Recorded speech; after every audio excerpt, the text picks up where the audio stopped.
Well, this is my rig. I'm gonna go through and just kind of talk about what I did to fix this thing up. So, had old Detroit in it and the transmission went out. So, I had the N14. I do have some videos of it. But me getting it ready, but they're not very interesting. They're kind of bad, but oh well. So, just kind of go over some stuff here. This truck's been sitting for quite a while because my back is hurt. I haven't been able to work, and that's terrible, but I'll be right. So, but yeah, I had to fabricate up some exhaust. That's ceramic coated on there. I love the exhaust. The cooler, that's for a transmission that might be too small, but it's just a short run here for that 1.5 inches. And this lower radiator hose was right here, so got really lucky on that one. And yeah, when I put the exhaust together, it was right there where the paint line is, and now it shook over. So someday I'll have to go over and move that clamp, but not today. And yeah, it's unfortunate. I need a new dipstick because this thing is pretty bad. But and then I'll make some mounts some days. And the air cleaner came off the International truck. I just flipped it upside down, so there's actually a little hole up here to drainage. I need to plug the hole to. So actually a lot of little things I need to do. Also blew this tire out, so I had to get 2 new ones, $1,800. That was fun. So yeah, there she is, laked over. Oh, that's the original International tank. I just mounted it up. Need to put a leg on there. Same with this, so the exhaust. I think it's strong enough. I won't put a leg over there. And the mirror was really sturdy, and now so now I need to make this more sturdy. Also need to put a guard on there to protect from hail and birds and stuff like that. So one thing I have my temporary battery arrangement going here. I put an airline on there. Not too many rigs in this area have an airline.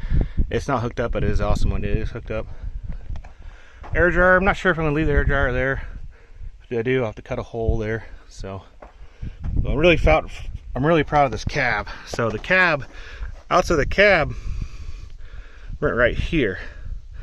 And if you notice, the motor is above the frame. And it's still set in a truck frame, but it's above the deck here. And see, the original motor sat down there inside this frame here, and all this oil is from the 2-stroke Detroit, all that oil over there. And the problem with it is you couldn't work on nothing. I mean, you literally couldn't work on a thing because it was set so inside there, half the engine was covered up. So to get room for this cab, let's see if I can get an angle on here. To get room for this, because you see they got these bolts, and this cab came all the way over to that line right there, and so it's 4 inches moved over, and then this frame is actually 1 inch over from straight. I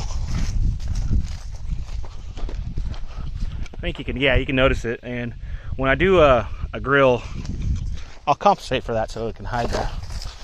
So I just put a piece of 1/2 inch plate to space it out, and then there used to be an angle iron piece just like the one right here to kind of hide that height difference. And then I completely quick stripped this cab. I didn't do the door because I did the door earlier, and painted it with rattle can, and it is beautiful. I mean, aside from runs, of course. So there is a mouse that took up home in here. This is kind of a bummer of being away. I think it's been 2 weeks since I've been to this rig. So the pedals, that used to be the brake pedal, and the steering wheel's there. So I just flip-flopped them, welded a plate for the brake to sit in, and bingo bango. I got this thing with plexiglass for the windows, and that window was plexiglass. The front one was glass, but it was just silicone on there, and that one was plexiglass, which I did pick up a replacement But when I was driving, my first driving, the fan was stuck on, and it cracked and blew this thing open, and it was pretty tough to drive. So I did fix the fan, and so the fan's not on all the time. Actually, it just hardly ever runs. But so this is my pride and joy. So look at this just dash. It's just, well, other than being filthy from the window being open. But I got over there, got the parking brake, air gauge, and a non-functioning diff lock. Got a switch, keypad. Now this is supposed to be an 8 button keypad, and that one actually died on me right away. Very strange. So this is your key, and engine controller will boot up, and it does take a minute. So, and then so you got your neutral, your drive, that's the lights, I think, reverse, and the shifter is actually a windshield wiper motor. We're making do with parts that we had. So I got a line air actuator coming someday. I'm gonna put in someday when I feel better. So this one is actually engine on and off, and this one's start. And there's some sort of ground problem. You notice I'm not done with the wiring. No, the wiring is a complete mess, and so I'll have to rewire it. And some of the things don't work, and it's a work in progress. I was trying to get out and making money, and which it's capable of doing if I could run it. So here we go. And so this usually will not start it. Yeah, see, it does that. So we won't start it just yet. And it's got a leak inside the tank, I believe, because the tank, I had a check valve in it, which I took out when I changed the motor. So if you see this little thing, it's got a tire. So this is your left blinker. So I completely removed all that stuff. And here we go. Left blinker. And light blinker, and you put both of them on there. They have hazards. And this headlights. Doors killed me there. Good there. Headlights. And with the 12 button keypad and more programming, it'll be full functioning, you know, like the windshield wiper motor that's not wired, and the clearance lights that's not wired. And then this keypad was supposed to go all the way back there to that box, so I could change gears back there. Well, shit happens. So we programmed let's hit this button, switches to a gear, and now I can grab first gear, second gear, third gear, fourth gear, and fifth gear. I have to go back to drive. So we'll just go back to neutral. Yeah, neutral, there we go. So we'll fire it up a minute here. So I got a battery box. It's later. So I got really lucky on this transmission. It came with a PTO ready and the hydraulic pump. And the hydraulic pump is the correct size. It's actually a little fast, but oh well. And there's the shifter arrangement. You can really see, yeah, you can see that plate by the funnel. Let's see here, right there. That's the shifter, and it's got a $200 sensor on it to make it shift. And I end up going to replace that whole unit with a $350 or $500 line air actuator. It's going to look tons better. But so yeah, that's an Allison 750 automatic. It came off of an 855 Cummins, which that's an N14, same shit. And the driveline angle is way high, but it's fine. So yeah, there's the angle. I actually never measured it, and I'll measure it someday. Hydraulic filter, and here's my dead man's that ties the guy wires the rig down. And then so here's this Tandem Steer, and the factory power steering column that came with that Cummins actually works really well to drive this. It works better than the one that was about twice the size.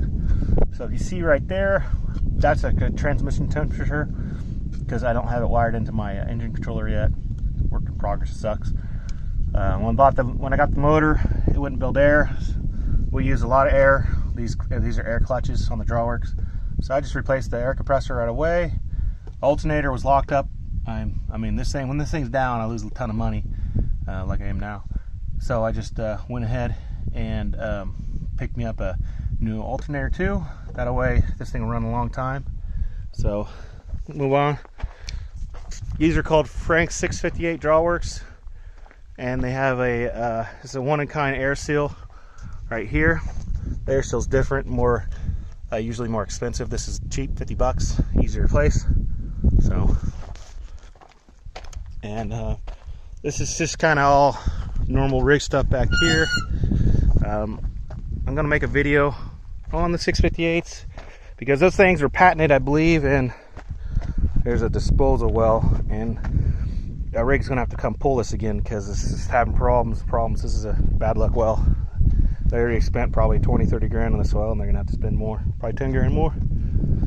But yeah, the 658 was patented in 1929, and this is a 1965, last year of manufacture. So, and they're still used today. They put them on new trucks, make tons of money with them. It's a good rig. So this truck's a 1965. Here's my fuel tank, and here's my cobbled up fuel lines. This is great. So what this is the fuel primer, which I still haven't got set up. So you close this if you like change your fuel filter and you lose your prime. You close this line. You put a carburetor fuel pump. You just put it in the just put a hose in the cap there, and you put it in here, and you just put alligator clips on your battery or something, and it just pumps fuel, loads of primes are up, and then you can open that line. Once it gets primed, you hear a return coming back over. You just open it up, and so later you see this is a T right here. These are just fuel lines I had, so that they're kind of actually a little bit too long. I'll probably put a filter and another filter right here, and that way I can use the filter to pump in. I don't have to have the extra valve. And there used to be a filter there. It never was when I had this rig. And then over here, right here is where that check was, and smartly I didn't put it back in. So hydraulic tank there, basket full of junk. So yeah, excellent rig. This motor is super powerful. It's only 330 horsepower, small turbo, exactly what I wanted. Got lucky on it. Let's fire it up because I gotta move this rig. Let's see here. Yeah, can we see that rig right there? Right. Yeah, right by that telephone pole right there. That's a pull rig. They're coming over here after they're done there, and their hands didn't show up today, so they didn't get to work. So this rig will crank a little bit, not too bad. So let's turn it back on. Only bad thing about this is it's canned, so if anything damages these wires, the whole thing shuts down. And then it does take a second, so yeah, that's a fine neutral if you heard that little buzzing. So I'll turn the engine on. So this hooks directly to starter, and what I need to do is also need that button right there. I need to do a wire switch because this thing will run, and I can go there with my hand and shift it, and I don't need the controller to run it. But here we go. We'll see how long it cranks here. Oh, here's my throttle. So there's an air throttle. This truck was a factory air throttle. So there's 1, 2, 4 throttle inputs on this rig that we did run with shuttle valves that control the actuator, and then that's just the pedal of the international truck this came in. So let's see here.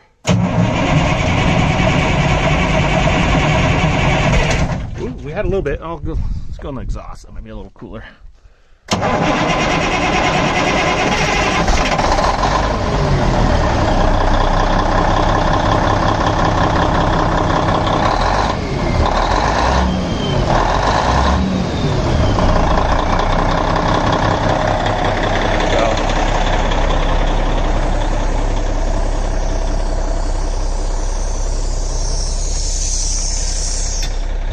There you got it. I'm gonna sign off here on this thing,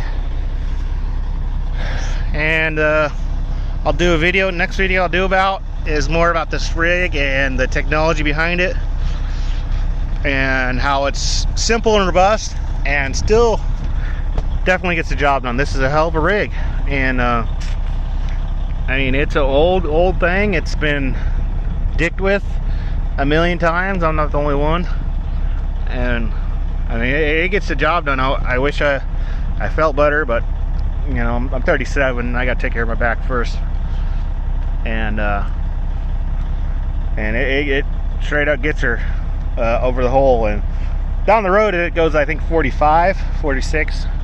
So, which is about normal for these rigs. You don't want them too fast with the suicide cab and the high center of gravity.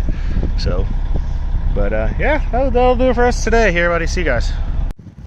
So yeah, that's it's a short video about 658, and this rig's gonna sit up here by this tank battery for about another week. And I think I'm gonna get me and my wife up here, and we're gonna try to get this thing home. We're not too far from home, about 30 minutes. So get it home so the rats don't get to it and thieves don't get to it. I already got some tools stolen off me. But and there's the wife's van. I may end up pumping wells to that thing if my back doesn't get better. So, thanks for watching, guys. Don't have too much fun.